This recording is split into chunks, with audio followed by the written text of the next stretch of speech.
Morning, everybody. Hello. Hi, Polly. Sorry you didn't get the Hi. link. Apologies for that. No, Don't know it's what fine.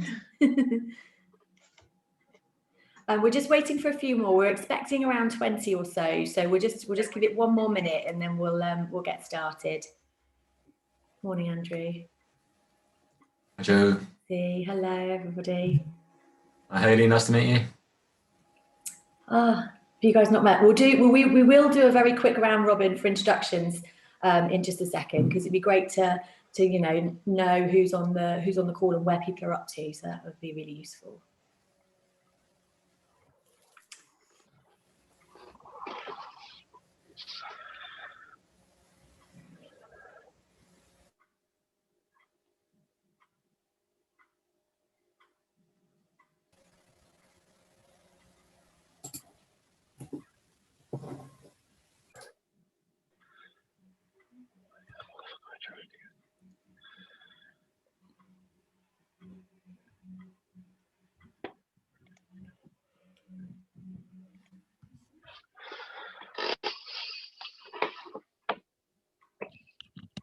Hi, Jane. Hello, everybody.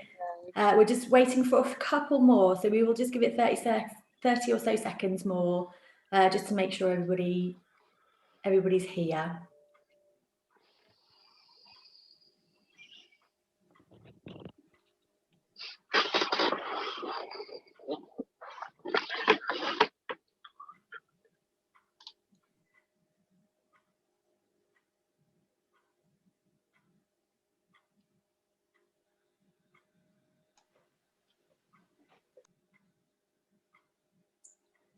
How are we looking, Tony? Everything slowed down a little bit. Done it, haven't I? Forgot to unmute myself. No one else waiting at the moment, but I'll keep letting people in if they come. Perfect. Okay. I suggest we probably get started, just because we've got an hour and probably a lot to get through, but we are expecting a few more people. But if we can just start really quickly with some introductions, I think it would be really useful for us just to know name, organisation, and kind of where you are with your virtual work experience plan. So are you at the very beginning? Have you put a plan together? Have you put a programme together, or kind of where you are in the journey? That would be great. So if we just start, I'll start from the top of my screen. So Tony, do you want to go first? So hi, I'm Tony. I'm from the Careers Hub. I'm just here to help with some interactive stuff that you can do online today. Okay, perfect. And then I probably should have said I'm Jo Skeel. I'm Senior Enterprise Coordinator for the Careers Hub, and I cover Devon, but I have a lead for the virtual work experience across the whole of the Heart of the Southwest. So Dan? Yeah, Dan Morris, Enterprise Coordinator for Taunton and Sedgemoor in Somerset, and assisting Jo on her work experience project. And Hayley? Hi, I'm Hayley Beckles. I'm Head of Region for Speakers for Schools in the Southwest. Perfect. And Polly? Hi, I'm Polly Marsh, and I've got several hats. You will all recognise me with my governor's hat on, but I also work for the Royal Military Academy Sandhurst, and we're putting on a virtual work experience for a leadership session. So we have a vague plan, and we're just here to find out how we can make it the best it can be. Perfect. Thanks, Polly. And Lucy?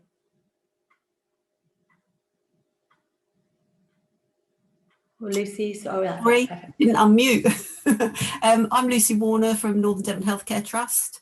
I've run a couple of virtual careers fairs, and I've got programmes that I'm just interviewing for year 10s, separate programme, but also for PETROC students and sixth forms. Perfect, thanks Lucy. And we're going to hear a little bit more from Lucy later on as well, so that's great. Caitlin? Hello, my name is Caitlin Ward. I work at Parish District Council in the HR department. We're at the beginning of our journey with virtual work experience, to be honest. So just trying to get an idea of what young people will find engaging and useful from a work experience. So I do have a call with one of the local schools later this week to sort of understand from them what they want to get out of it. Brilliant. Okay, that's great. Thanks, Kaylin. That's great. Jane. Hi, I'm Jane. I work for MVB. We operate an energy from waste plant in Plymouth, and we're also early on in our journey, but we've got a meeting this week with Hayley, which will be a catch up to try and put some stuff into practice. And we're going to be taking part in Green Skills Week. That will be our first big thing. Brilliant. Thanks, Jane. Ollie. Hi everyone, Ollie from Careers and Enterprise Company. So I work in the employer team at CC, and we're actually in the process of putting a guide together. So kind of trying to hoover up as much information as possible at this stage to add to that guide, but hopefully have some nuggets as well that I can contribute. Perfect, thanks Ollie. Sandhurst Events. Yeah, hi, I'm Heather Sharp. I work with Polly at Sandhurst, and we're really looking at how we can balance getting as many kids as possible onto our virtual work experience, but also keeping it as interactive as possible. Mm-hmm. So looking for ideas on how we can do that, really. Brilliant, thanks Heather, that's great. Thomas? Hi. Yeah, so my name is Ben Thomas. I work for... That's all right. It was the other way around. Yeah, I work for Babcock at Devonport in Plymouth. And so we're basically looking to run a work experience program that's normally kind of like residential. So they spend time on site, but we're looking to run it virtually for the first time this year. In terms of where we are with it, we've decided it's going to be 3 days long. We've kind of like got rough ideas for structures, but not much of the detail. And we've kind of, our recruitment deadline is at the end of February. So we're looking to hold it in July. So we've got a little bit of time. So just trying to get as many kind of insights for how to actually make the sessions engaging. Perfect, thank you. And Andrew. Hi, Andrew Hanson from Somerset Education Business Partnership. So far, we've been doing more workplace insight than work experience, in as much as it's broadcasts to students with live chat for them to ask questions, but insight, not experience. What we will do is, as and when partners in Somerset have got work experience available, we will share that to make sure the schools know about it. And I'm here really just to what you guys are doing. And I suppose the other thing we've been asked is we're starting getting requests from schools, is there anything all our year 10s can do, which is a very scary request, because obviously the scale of that and having people to interact with it is huge. But that's the sort of request we're receiving. Yeah, okay, thanks Andrew. And Caroline. Hi, I'm Caroline. I work at Somerset NHS Foundation Trust, and we've done a few careers insight things. I think one of the one that Andrew was referring to, we took part in. We're planning on doing a nursing insight day in April and a healthcare science day in the same week, which I haven't spoken to Hayley about yet. But and then we're thinking of doing a AHP insight day in May, and then a year 10 work experience in July. Busy. Okay, great. Thanks, Caroline. And Kim, sorry, we're just doing Kim, I think you've just joined. So yeah, just name, organisation and where you're up to would be great. Hi everybody, my name's Kim Lawrence. I am Community Engagement Coordinator for the Bell Group. We are a national painting and decorating and building maintenance contractor with about 33 branches across the UK, and we are doing a VWEX week after next, and slightly terrifying. It's our first one, and yeah, so we're just in that process at the moment. Brilliant, thanks Kim. And Philippa?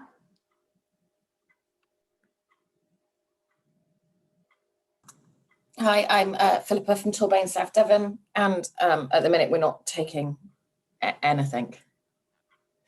I think we're looking at June, July to start taking, but we need a few things in place first. Sure, okay, brilliant. And Ben?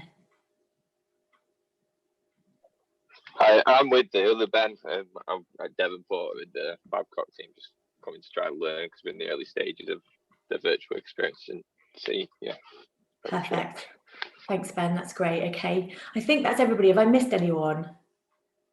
I think that's everybody. Okay, brilliant. So just to give, hopefully that's helpful, and we just, you know, kind of know where everybody's up to. So it sounds like you've all got a bit of a plan. Hopefully today's session will be a bit about giving you some more ideas, and just probably just giving you a little bit more confidence, to be honest with you, to say that you're doing the right thing. We've got Hayley here from Speakers for Schools that can also throw some ideas your way. I know from talking to a lot of you that you've kind of said that Hayley, having those chats with Hayley has really helped. So, but I've got a few slides that I'll just run through from, you know, a kind of a school perspective, I suppose, in terms of Gatsby. And apologies if some of you have seen this already. And I've kind of thrown together a few ideas that I've picked up as we've kind of gone along.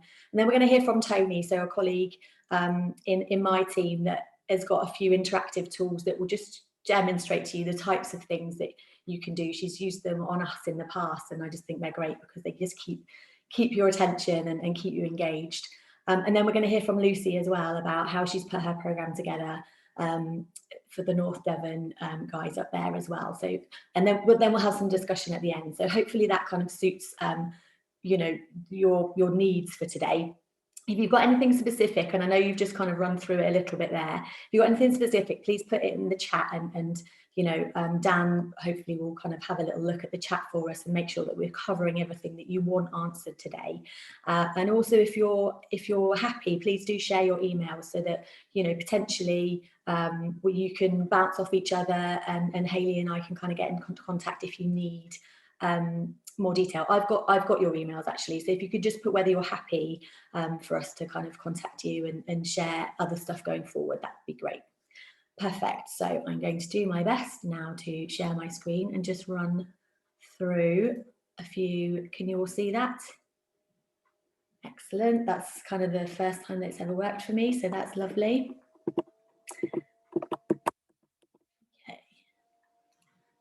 Be able to, right, okay, so like I've just said, this is the kind of agenda for today.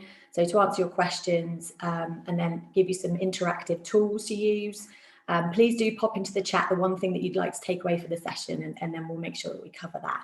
Okay, so from a Careers Hub, Careers and Enterprise company perspective, these are the things that are essential that you must put into your programme to make it useful for the schools and so that they can meet their Gatsby benchmarks. So there's got to be an element of live two-way interaction between the student and the employer. There's got to be an introduction of multiple teams to staff and different departments throughout your organisation. And the student must produce a piece of relevant work, so a bit of a project that's relevant to your workplace, and receive feedback on it. Okay, so hopefully you've all got a project element within that, and I'll go into that in a little bit further in a second. The learning outcomes have got to be defined on the age and the needs of the student. So, you know, what do you actually want them to achieve? And then we're asking for you to deliver to a minimum of 5 students.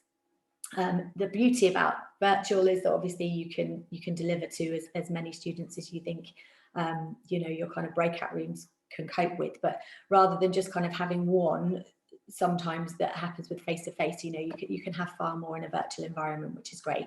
So optional stuff, you can have a 1-day insight day that it is more of an insight rather than an experience, or a 3-day or a 5-day, or even you can do, you know, over a longer period of time. So you could do a couple of hours a week over a longer period. So, you know, that's entirely up to you. One of the things that we're talking to the schools about is about having a prep day on a Monday, having a 3-day experience, and then having an evaluation day on the Friday. So it is still over a week, but it means that the schools kind of get the prep and the evaluation either end of the day, which does seem to be going down really well. Then obviously your choice of partner to provide this secure platform. So we've got Hayley here today from Speakers for Schools, but you know, there are many other platforms that you can have a look at as well. And we don't really mind which one you use as long as it works for you and the schools. And then the number of the staff that are involved. So there may well be, you know, recorded elements to it, and that's absolutely fine as long as at some point in every day you have, you know, make sure that there's that live two-way interaction. Okay, so very, very quickly, just on structure, and I'll probably just whiz through these and then send them out afterwards so that, you know, we don't spend a load of time on this. But think about, you know, like I say, how many days, how many hours per day you can actually offer, how long will each session be, what, you know, what's the attention span of each, you know, the students that you're working with and the age groups that you're working with. And also, will your work experience be in term time or the school holidays? So what suits your business, but also some of the programs that are running in school holidays, the feedback is that they're getting, it's quite tricky to get sign-ups because kids actually just, you know, young people just want a break over the school holidays. So they're, you know, now looking at term time and working with the schools to kind of try and suit a time that meets their needs. And talking to a lot of our schools, we are trying to pull together a bit of a survey to ask them what their plans are. But a lot of them are looking towards June, July. So that's a bit of feedback for you. But it sounds like that's, you know, what a lot of you are kind of looking at anyway, which is great.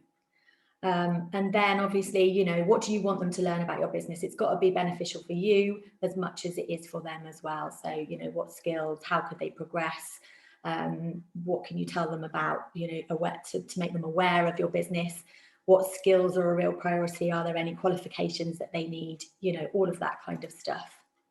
So content, this is just a few ideas about how to bring your program to life. So these are the things that I've picked up along the way, and I'm sure Hayley will kind of, you know, help with this as you go too. But so involve your apprentices or your junior staff. You know, if you've got younger people in your organisation, talk to them and ask them what they would find engage them, and maybe ask them to set the task or the project, you know, of the things that they would like to do, or even task them with delivering certain elements of the experience. Include skill sessions and mini challenges, questions and answers, interactive polls and quizzes. Definitely include a virtual tour. You know, one of the things that they get from face-to-face is, you know, actually looking around the organisation and having a look at the different departments. So if you can include a virtual tour, I think that's that would be really useful. Icebreakers. So the other day we spoke to an employer that has got various icebreakers for different groups. So they've got all of their job roles within the organisation, and then they've got the salaries alongside it, and there's kind of an icebreaker about matching the salaries with the job role and whether they've kind of got an understanding of what you can earn in different job roles. Definitely use the breakout rooms and also live demos. So for example, I don't know whether Lucy's doing any of this, but I read something about you know, an NHS department that's kind of giving an actual, you know, got an actual patient there that they're talking about, you know, they've got these symptoms or these symptoms, what would you do in this scenario? So give them a kind of live demo. Or build scenario-based activities, introduce them to assessment centres and tasks. So if you run assessment centres to recruit, start thinking about how you could, you know, bring that assessment centre or that interview stuff into the experience. So they've got an idea of the sorts of tasks that they're going to have to do, or the things that you might ask them at interview. Think of projects that include that utilise household items. And, you know, practical elements, get them to do a bit of a scavenger hunt around the house or something like that, and then get them to build something. And then assign tasks and roles, find out about each other's strengths, and then you can either, you know, they can kind of allocate themselves tasks, or you can roles, and then, or you can allocate them a bit like on The Apprentice. I did hear somebody yesterday also sending out Lego packs. So, and then their project and their challenge is to kind of build a crane with Lego and stuff like that. So that is a bit of a cost. Obviously, they're purchasing the Lego packs, but depending on, you know, the size of your cohorts and stuff like that, you could purchase a pack and kind of send it out if that works for you. Okay, perfect. And then in here, I think if you've been on the workshops before, you've probably had these slides already, but this is an example from Speakers for Schools on how a basic program could run. And then we've also got a 3-day example there, and then a 2-week example there from Jacob. So there's kind of some different ideas on how your program could run, depending on, you know, the time of how long you'd like to run it for, 3 days, 5 days or more. So I'll send that out to you afterwards. I hope that that's really useful. But have you got any, has anybody got any questions on any of that? Dan, have we got anything in the chat? No, not. Oh, sorry. One's gone. Oh no, that was Haley. No, nothing particularly. Okay, perfect. Brilliant. So Tony, can I just hand over to you now and just give a few examples of how we could be interactive? That would be great. Thanks, Jo. I was just going to spend a few minutes to just highlight a few of the tools you can use to try and keep young people engaged in your sessions. Haley, at the end of what I'm saying, was just be a couple of minutes, be really useful to know which kind of tools are available on the Speakers for Schools platform, just to give you a heads up before I pick on you later. Okay, so yeah, as you're probably aware, I'm sure you've had many a Zoom call by now, that actually it's a lot easier to start drifting off on a Zoom call than it is in an actual face-to-face meeting. So top tip would be to try and keep the young people's attention by keep dropping in things that they have to be involved with. And I've just given you a few ideas of what you can use on Zoom. There'll be similar options on other platforms as well. I know Microsoft Teams have just added breakout rooms, and I think they're looking at adding some extra functions as well, because I'm sure they don't want to be going behind and being left behind what Zoom can offer. So things are changing all the time, but these are just a few of the basics. So the first one we've got is the chat function. I know you've already been using it, but really good to just drop in some questions. So I'm going to do that. I'm going to make you join in now to keep everyone's attention. So my first question, which I'd like you to answer in the chat, is how many cups of tea or coffee have you had this morning so far? Okay, so any answers to that, and I'll monitor the chat, see what we've got through. 1, 3, oh, that's a good start. 3, 2, 1, 1, 2, 2, 1. Okay, I think I'm on 2, so yeah. Jo, you're the winner there, more than anyone else. Well done, good start. So there you go, that's a real basic. And one top tip I got from one of my friends who's lecturing sixth formers at the moment is that what tends to happen when you put questions in the chat is if you have a lot of people, a few people will respond and other people won't. And that's probably what I do, to be honest. If I saw a few answers coming in, I thought, oh, I won't bother, then other people have answered it, that's fine. So another thing you can do is ask everyone to put in an answer, but then tell them when to press enter, so all your answers come through at once, and that it ensures that more people answer. So we're going to have a go at that as well. My next question is, what will you order on your first meal out when restaurants are open again? So put in your answer, but don't press enter yet, and I'll give you a moment to think about it. Sorry if this is making you sad that you now can't go to a restaurant and have it quite yet, but what are you going to order when your restaurants are open again? Okay, oh, I can see Polly's got a real thinking face on. Well done, Polly. Giving it some thought, I like it. Okay, so I'm going to go 3, 2, 1 and press enter. Okay, so 3, 2, 1, go. What have we got? Roast dinner, chicken curry, roast, pie and mash, buttermilk chicken burger. That's nicely precise. I like that. Chicken veldy curry. See, that way it just adds a little bit more excitement, and it just means that more people respond. So we've got some good options there, and I hope we all get to do that sooner rather than later. So chat function, quite easy to use. Secondly, I'm just going to show you some polls.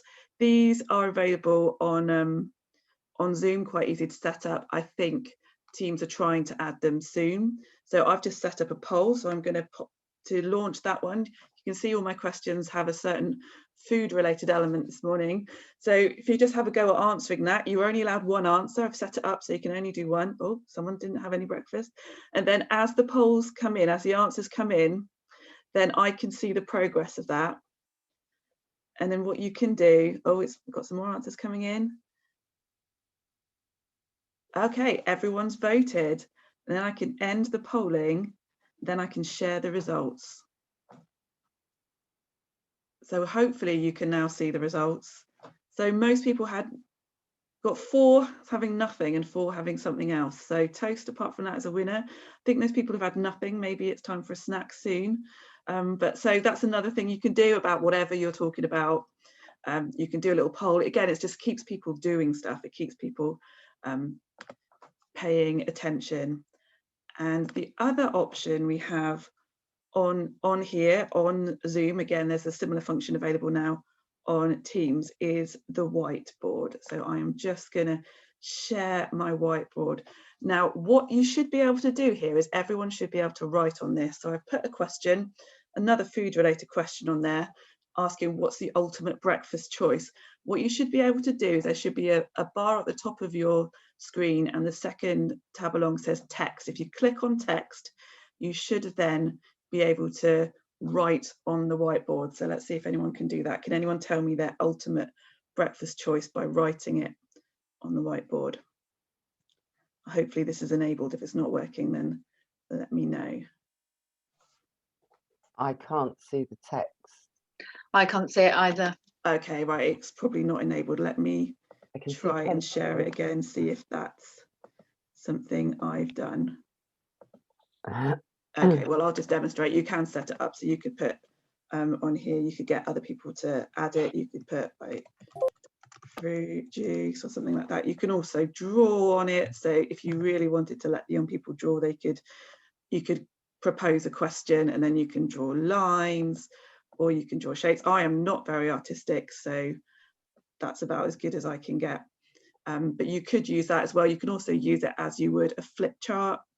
You could put a line down the middle and have different columns and things like that. So I will stop sharing that, but yeah, you should be able to set it up so that other people can write on it as well, which will make it more interactive again. But yeah, top tips are break it up, keep changing the media, keep it interactive. If you're talking for too long and you're not asking the young people to do anything or respond to anything, that's when you'll see the cameras start going off probably and then disappearing, or you can see the kind of light from their phone reflecting off their face, and other things like that going on. So yeah, just a few really simple tips there. I'm sure there are many other things that you can do as well, but there's just a few ideas.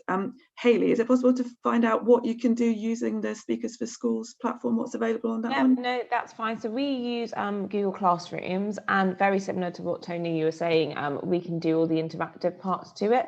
So we can set up, I'll try and share my screen. Now let's look how technical I'm being on this today. Bear with me one moment. Where is it?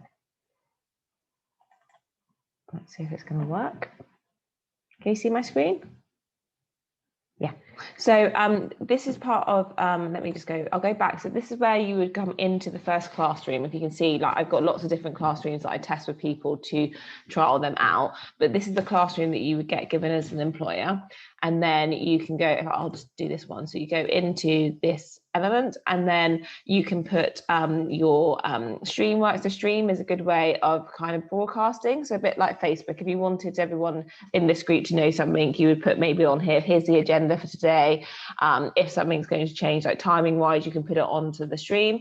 You can also add classwork, so similar to some of the things that Tony said, but you can actually set this in advance. So you can put assignment, you can put quizzes, you can put them in order of days, depending if you wanted to, if you're doing a 3-day experience, but if you're doing a 1 day, you might want to put them in order of timing. So before lunch and after lunch, so people can see what they're doing, and you can create that all in advance. And the really good thing about the interactive part is that you can click onto the live classroom, or the live breakout area, and this is where it supports the Gatsby benchmarks, so it makes it engaging, and you can do live polls, and which is great as well, like Tony said. So you just click onto here and you can start the poll. So this is a really good way of showing whether the young person knows anything about your industry at the start. So it's quite a good way of doing a poll and then doing it again so you can see the answers. So that's one way of doing it. You can do a live Q&A. So if you have speakers, you can turn this on and the students can write their questions to the speaker. So that's a really good way of engaging as well. And you can also split them into breakout rooms. So you can actually set up the breakout rooms. Obviously at the moment, I'm just myself in here, but you can set these up and you can actually allocate the young people straight into those rooms. And the really good thing about it is you can also set up a timer. Sorry, I think my face is there now. And actually, if you put the time in, it brings them back to the room. So you don't actually have to do any of the kind of getting them all to come back. That will automatically bring them in. So that's a really good function. And then similar to what Tony said, we also have hands up, raising that, like and presenting, but we can do the, it's called a Jamboard or whiteboard, but it's a Jamboard that we call, and it's very similar. I'm going to move you around this way now. And you can then save as an employer as well, but it's great because you can write on it. We can write sticky notes. So it could be a good way, again, at the beginning to get everyone to write on here, like something they want to learn from the day or something they want to get from the day, and then you can review it at the end. So we can't see that bit, Hayley. Sorry. We could see everything else, but not that bit. Let me go back and then let me try and share again. Oh, can you see it now? I might stop sharing and then reshare. Yeah, no, still couldn't. Got to love technology. Let me share again. Can you see that now? Yes, we can see that now. So you can actually do lots of different colors. So you can get people to write on here. So it's a good way of, if you wanted everyone to put what they might want to learn, they could all do this, and then you can save it, and then you can create a new one at the end, so you can check what they've learned or have they felt anything else. So it's really it's a really good way of being interactive. So very similar to what Tony was saying that Zoom can do. Google Classrooms can do the same. The good thing about the Google Classroom is you can set up some of the pre-work prior to the day if you wanted to do that, if you've not got as much resource. Perfect, that's great. Thanks so much, Hayley and Tony. That's really, really helpful. I know that there was a couple of questions in the chat, Dan. I think you've probably responded to them, but do you just want to, can you just go through those? Is that all right? Yeah, so there was a question, Tony, I don't know if you wanted to kind of add to it. I tried to explain it, but it's never that good when you try and just type it. How to set up the polls in Zoom. I didn't know if you just wanted to just quickly talk around that. Yeah, you can set them up. I did exactly what Dan said, as I Googled how do you set up a poll in Zoom, and then got a nice little YouTube clip telling me how to do it. But you have to kind of go into the meeting before the meeting starts, and then down the bottom of that screen it says add poll. But my general go-to is, if you can't remember, just Google a YouTube clip, and there's loads out there that will help you set it up. And I think they are trying to set it up in Teams as well. It's not quite there yet, I don't think. Brilliant. And Hayley, you guys do a kind of training session, don't you, on Google Classroom? So you go through everything and help. Yeah, we do a national training once a week, which people can join. And then what I would do is recommend that once you've been on that training, that I can set up a call with you to go through it again, because you might have more questions once you've done the first training. I think Jane's actually going. Are you going on yours today, or did you go on it yesterday, Jane? No, it's today. Hayley. Okay, that's fine. Before we meet with you again, we can try and get it in, so that when we've got questions, we can ask you. Yeah, that's fine. One thing I should probably just say, the reason that we don't generally use Zooms or Teams with schools is because it's not necessarily as secure as Google Classroom. So, one of the reasons that we kind of partner with Speakers for Schools to deliver this is that the Google Classrooms and the Speakers for Schools platform that they're using is completely secure, and it kind of gives the schools the 100% reassurance that everything's good. Whereas if you just did it yourselves via Zoom or Teams, I think there's a lot of kind of safeguarding stuff that you might have to jump through with the school to make sure that's all secure. Dan, is there anything else in the chat? Yeah, Hayley's kind of just come back to it, but I don't know if it's again another one that, given that we've got the platform, it's easy to talk about, Hayley. Yeah, sorry, and then just the other part of it is obviously you've got the main classroom, which you've kind of covered there, but the best numbers for breakout room sessions and making those most engaging as well. Yeah, no, that's fine. So as Joe said, around the safeguarding, why we use Google Classrooms is that all employers, but also young people, get their own email account to log in. And for a young person, that is created a week before, and then a week after the experience, that's disconnected, so they won't be able to access it. So it does help make it much more secure with safeguarding.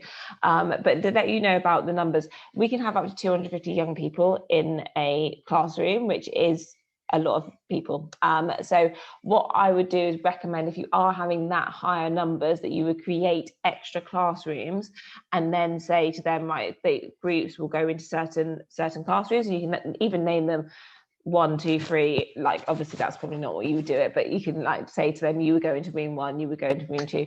I think when you're working with that sort of numbers, the maximum that I would say is probably about 30 in a classroom. You can have more, but if you've got a 250, you'd have multiple classrooms, so you're going to need more volunteers to support that.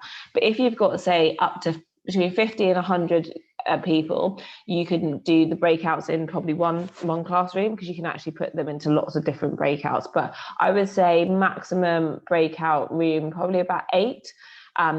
Between 5 and 8, it just helps them to, one, maybe have a role, or they can then talk. Whereas if you get more than 10, I think, in there, you kind of lose those quiet people in the group that won't want to speak. Or so I think just having smaller numbers. But it's really, I guess, the thing with how many people you take and how many breakout rooms is how many support staff you can have just to work on this. Because if you have multiple breakout rooms, and I know Joe mentioned it on some of the slides, and you've got year 10 and 11 students, you're going to probably need to have more support in going into those breakout rooms than you might need post-16, because post-16 are much more used to working on their own and being able to continue doing tasks, whereas you might have to keep some of the year 10s and 11s, depending on their ability as well, more engaged and making sure that they're not like slipping off. Whereas I don't think year 16 plus was going to do that. So I think it's about doing a number of people that you're comfortable with, but looking at how much resource. So if you have, say, 10 volunteers that are going to help you for the whole day, you can take more people because they can be in one of the breakout rooms each when you're doing sessions. But to make it interactive, whilst you can do 250 young people, I think that is harder, because you're not going to get, half of them will not engage. Like Tony said, they're going to see all these messages and be like, oh, I don't need to do that, I won't do that. So I think it's smaller numbers, and if it goes well, you can then replicate it, so you can still get those numbers, but it's about feeling comfortable. Hopefully that answers the question. Yeah, that's perfect. Thanks so much, Hayley. Brilliant. So I wonder if we could just come to Lucy. Lucy, are you able to, I know you've got some slides. I don't know if you're able to share your screen, or if not, Tony can share them for you, because she's got your presentation as well, but whether you could just talk us through your plans. Okay, thank you, Jo. I will try to share, because I'm fairly new to Zoom. I've used lots of Teams.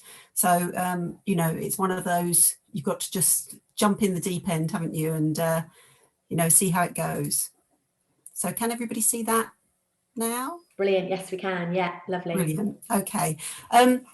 So hopefully I'm not going to repeat quite a bit of what's already been said this morning. Like I said, I've used a lot of Teams, not so much Zoom. And yes, I have learned quite a lot, I think, since last March. So what I first of all want to do is, I know everybody's here to sort of hear ideas, but try to immerse yourself and think that you are now an attendee. And this first slide is probably very typical of the style that I would have used, you know, back in the day when we were doing face-to-face. And, you know, look at the visuals, see if it engages you, what you're sort of thinking. Then the last few slides are the types of things that we're starting to use now within our team to try to make the visual learning sort of that little bit more and keep people engaged. As Tony said, you know, you've got to keep people interactive. So like I say, I'm going to look through my notes, because I don't want to just be telling you all everything that you've already heard. But one thing I think to consider is your learner types. I've recently been interviewing for one of the academy programs I'm about to run, and the tutor said, could I speak to you beforehand? And it was because one of the people is a wheelchair user. Now, this young gentleman, brilliant application form, he came across brilliantly at interview. And I thought, actually, for him, this is absolutely ideal, because to try to get him into the hospital and for him to do the practical programme that all the other students would do, I'd have to risk assess every area he was going to. And he has a learning support assistant as well. And, you know, so you sort of think, actually, oh, maybe there are big advantages to doing a virtual programme that maybe negate some of the things that we can't do, that I'm going to sort of go through. Another thing to be thinking, are you engaging all learner types? And you're not always going to know that. So therefore, what you deliver has to be fit for purpose and fit for all, because you're not going to always know, if they're young school children, you know, what their learning type is. I think group sizes, which we've already touched on, is really important. I've done careers fairs where I've had over 100 people.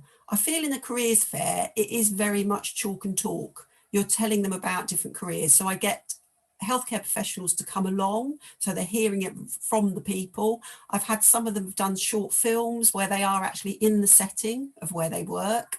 One couple did a really good film, and they started outside the hospital. They walked into their department. They had staff pretending to be patients. So they did a very much an outpatient clinic appointment with a number of staff.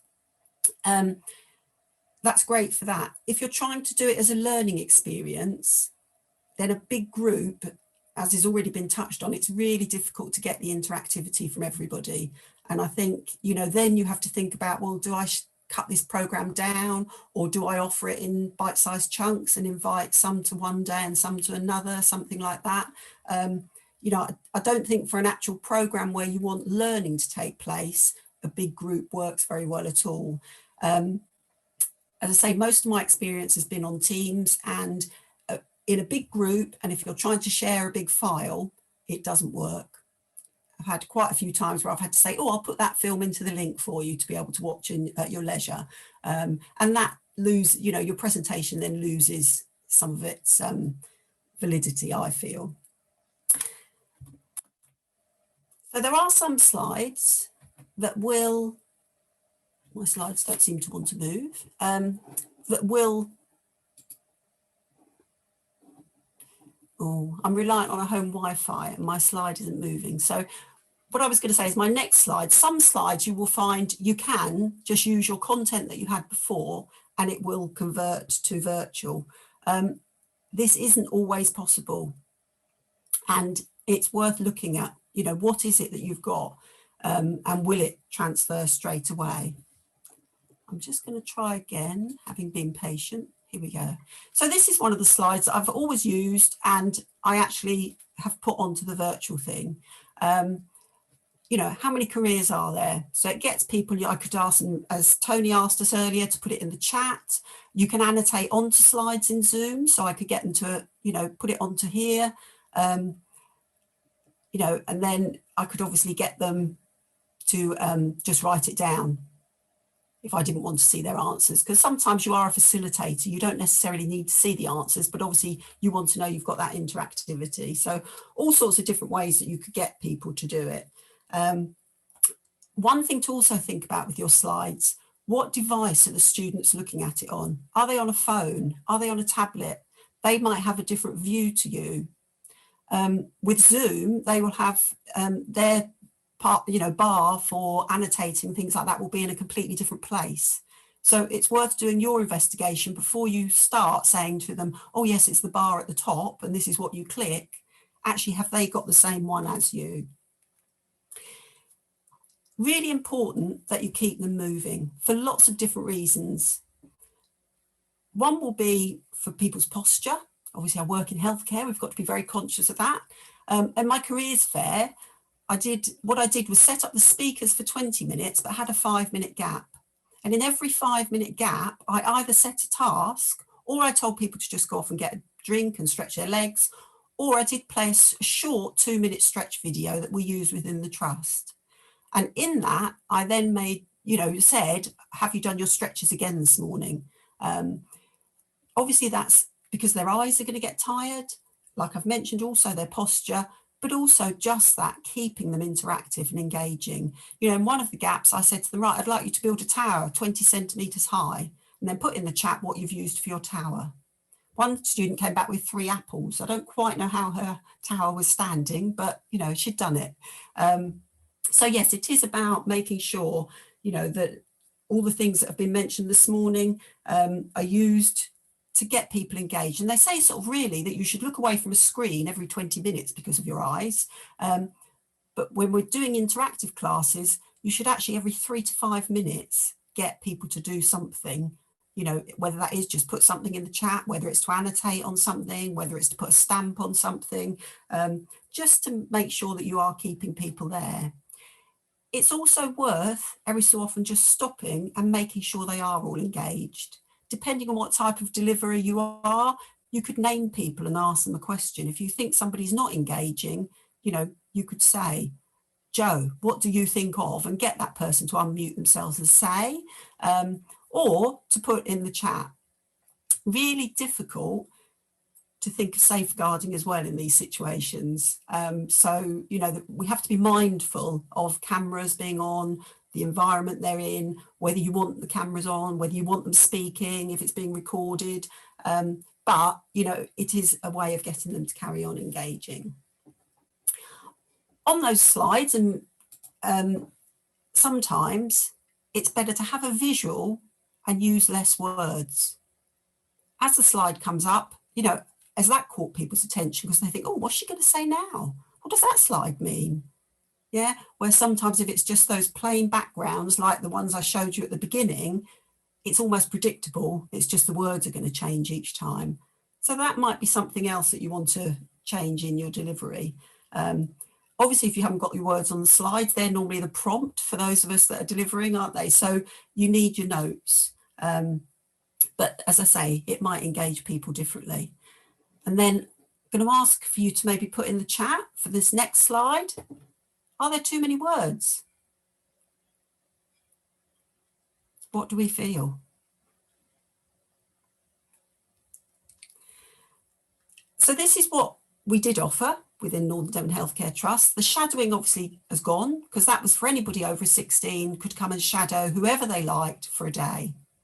Unfortunately, there's no way we can replicate that.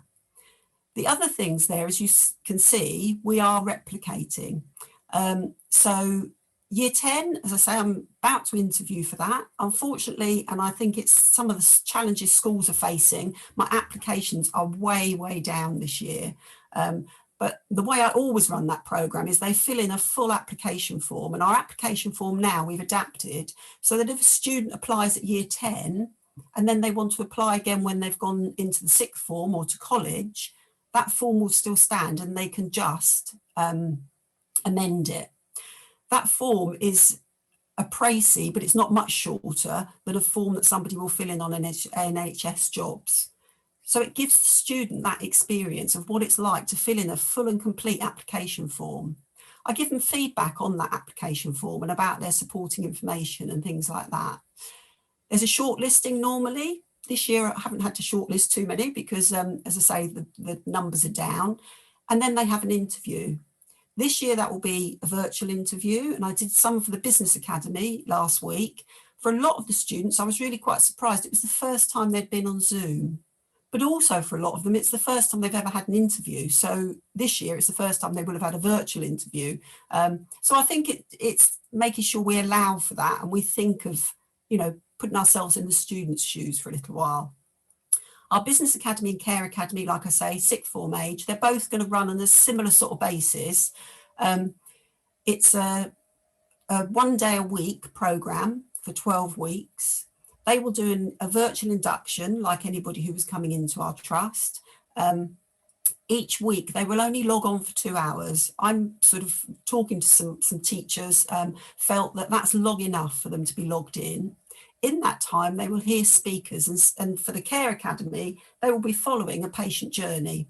So each week, 1 or 2 people will come along and they will be telling them what's happened to that patient that week, how they're going to, it's not a real patient, by the way, can't do that, confidentiality, but they will be telling them, you know, where they are in that patient's journey, what they will do, about their role, that sort of thing.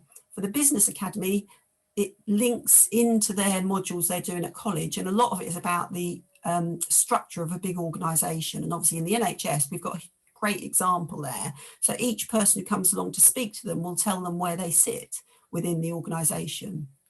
The students will have tasks. In the Business Academy, we've got our charity is coming 1 week. They'll be asking them to do a poster by the next week.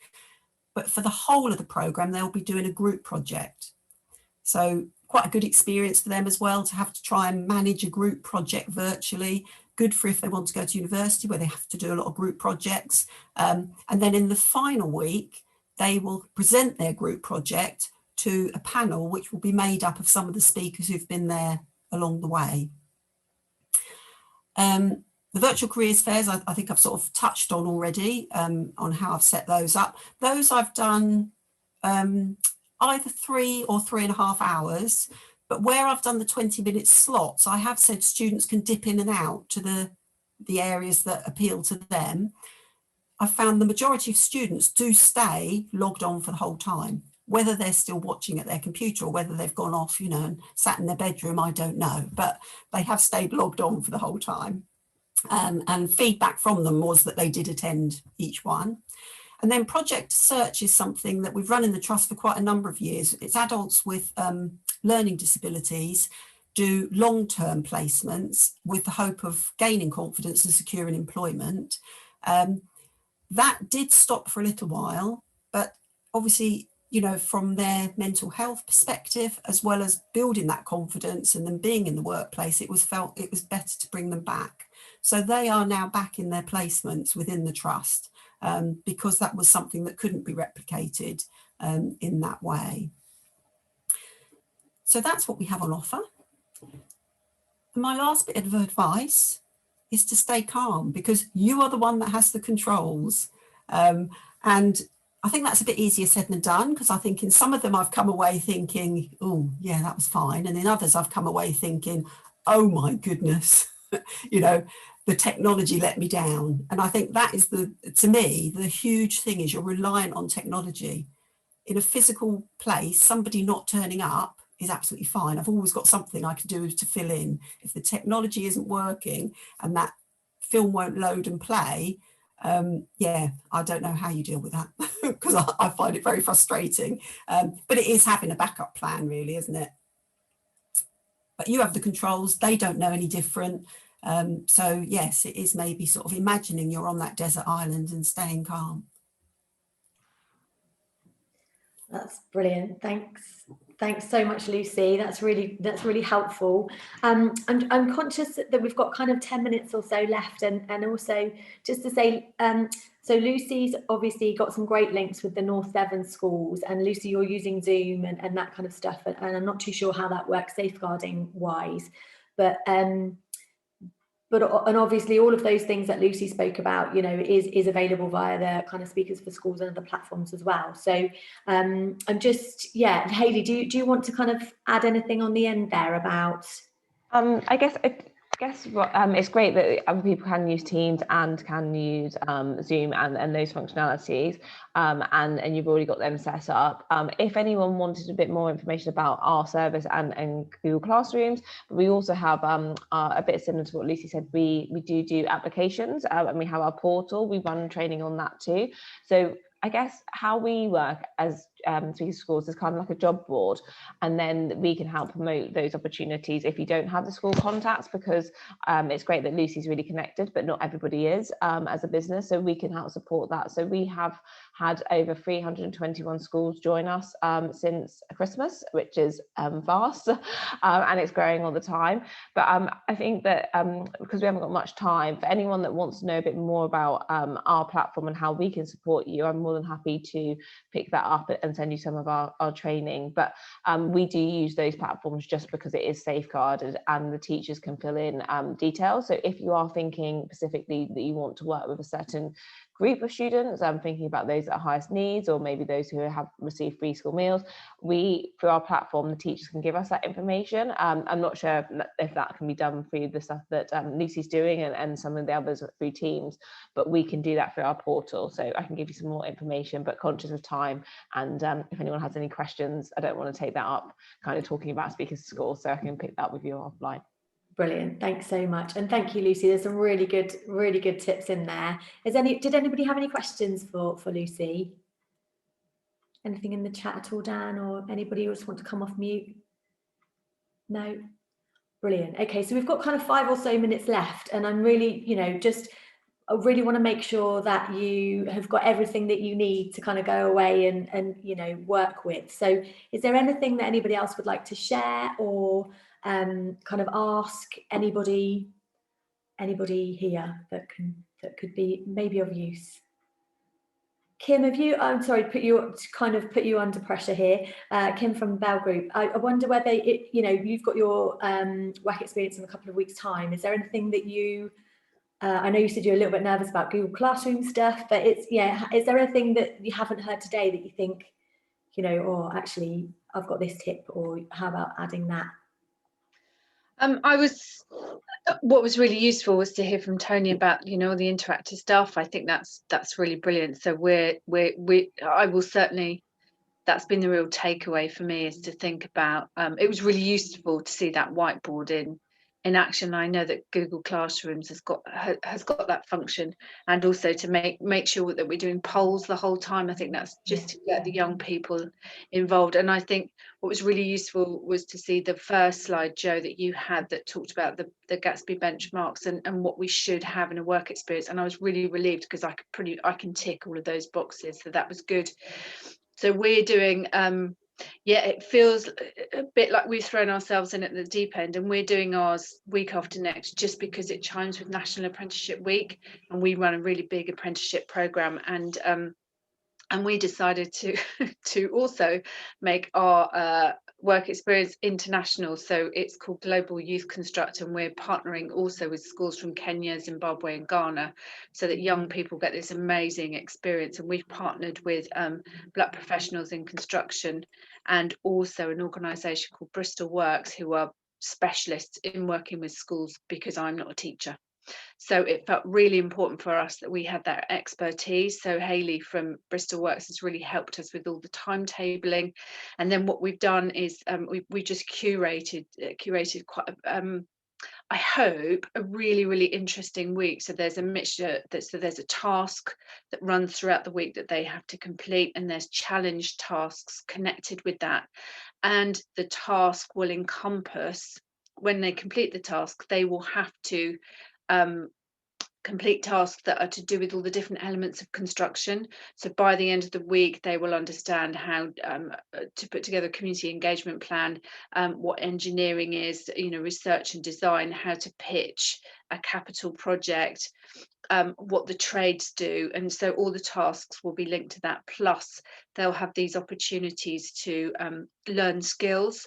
So for example, we're bringing together our CEO, the chief executive of a really massive social housing organisation, and Amos from Black Professionals in Construction will chair this interview Q&A session between these two heads of these big organisations, and talk to them about what it's like to steer the ship in time of crisis. So they'll get a sense of, okay, what skills what does resilience look like, but what do those skills actually mean? So then they'll get a chance to role play that afterwards. And again, we'll do a session with our sales team, so the young people will learn about pitching. What skills do you need to be a really good salesperson? How do you deal with adrenaline, when you're going to, what happens when it goes wrong? And actually, these are the questions that young people want to know, aren't they? How do you do that? You've got that job, you're the CEO of this multi-million pound, we £100 million turnover organisation, but what's it like when actually you're in charge and you've got all these staff, and actually COVID hits? How do you sleep? And I think those are really useful skills for questions for the young people to ask. So it felt really important that we've absolutely got the buy-in of our senior team, and actually the business has really risen to the challenge. So that's been really, really brilliant. So yeah, and we're, just to say really quickly, they will work in smaller teams, and we've assigned a mentor for each team to make sure that the young people are facilitated, because we're working with some schools in quite disadvantaged parts of Bristol, and a lot of the young people are probably going to need a bit of facilitating to help them participate.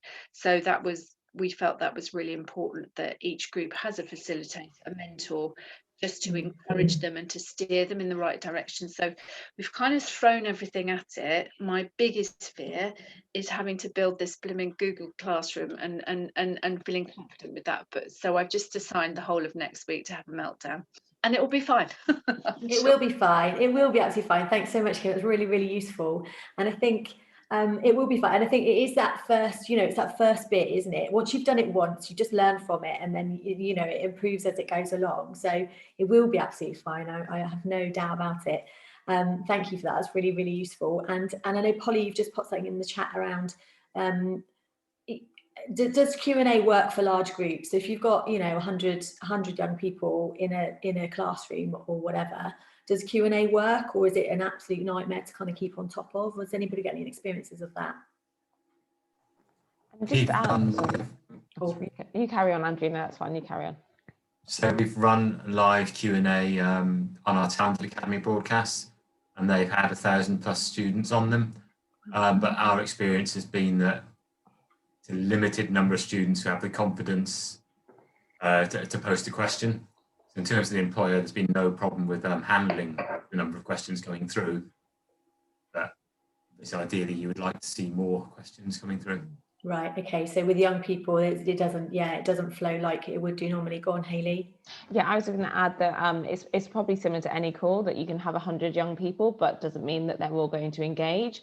What it might be is that we could do, so on the stream, if you had a Google Classroom, you might want to say, like, I asked them to join slightly before the session, and you might want to say, right, this is going to happen at this time, and then put them into breakout rooms to maybe think of some questions, and then that might help flow a bit better. So you could then still get the live Q&A, but it might be that one person, there's a spokesperson within the group that adds the questions, just to make it a little bit easier. Yeah, that sounds like loads of sense. You know, having Tony or Dan or other people kind of in the team managing like one part of it really does help. Okay, brilliant. I'm really conscious we've run out of time. We could probably have another hour on this, so apologies. But Kim, if you could share your timetable, that would be fantastic. I think that'd be really useful. If you can send it over to me and I'll send it out to the group, that would be really helpful. And if anybody else got anything else that they, you know, feel that they could share, please do. You know, this is kind of why we wanted to bring this group together, just so that we can try and share as many ideas as possible and kind of help each other along the way, really.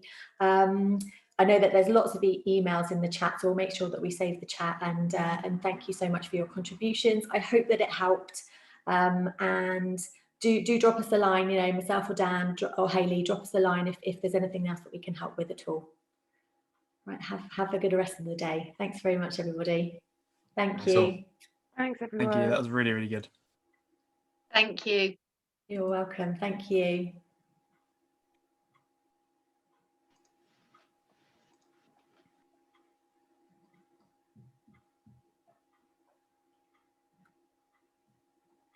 Perfect. Just want to stop recording, Tony. Is that all right?